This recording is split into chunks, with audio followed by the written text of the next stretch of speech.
जानते हैं that what is an ion. Ion क्या है? By definition an atom possessing an electric charge is called an ion. यानी ऐसा एटम जिस पर इलेक्ट्रिक चार्ज मौजूद हो वो आयन कहलाता है। न्यूट्रल एटम जिसमें नंबर ऑफ प्रोटॉन्स इक्वल होते हैं नंबर ऑफ इलेक्ट्रॉन्स के, और हम जानते हैं कि प्रोटॉन्स पर पॉजिटिव चार्ज और इलेक्ट्रॉन्स पर नेगेटिव चार्ज होता है।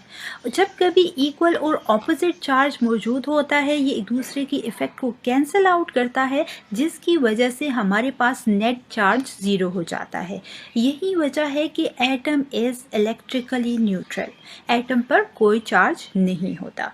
याद रखें कि जब भी कोई न्यूट्रल एटम अपने इलेक्ट्रॉन को लूज करता है या गेन करता है तो एज अ रिजल्ट हमारे पास आयन फॉर्मेशन होती है।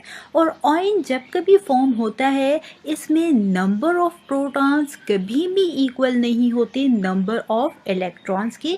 यही वजह है कि इस पर नेट या तो पॉजिटिव चार्ज या फिर नेगेटिव चार्ज आता है। जैसे कि आप स्क्रीन पर देख सकते हैं कि हमारे पास स्क्रीन पर मौजूद है sodium atom.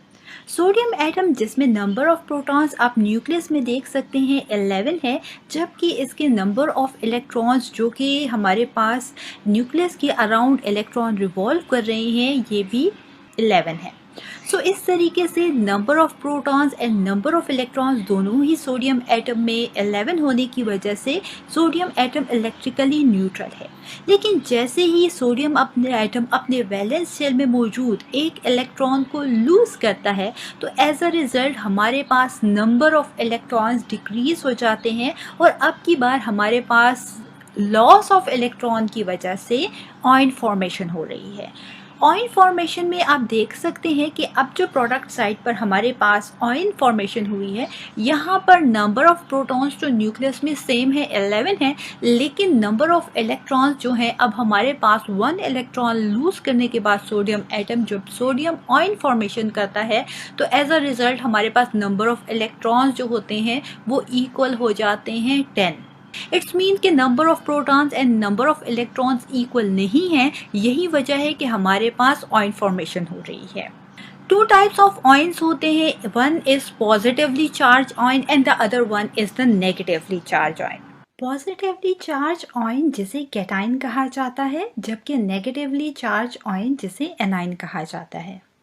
Cation and anion की फॉर्मेशन कुछ इस तरह से होती है कि जब कभी न्यूट्रल एटम इलेक्ट्रॉन को लूज करता है तो एज अ रिजल्ट हमारे पास कैटायन फॉर्मेशन होती है। पॉजिटिवली चार्ज आयन को कैटायन कहा जाता है। इसी तरह जब कभी न्यूट्रल एटम इलेक्ट्रॉन को गेन करता है तो एज अ रिजल्ट हमारे पास एनायन फॉर्मेशन होती है। एनायन को नेगेटिवली चार्ज आयन भी कहा जाता है।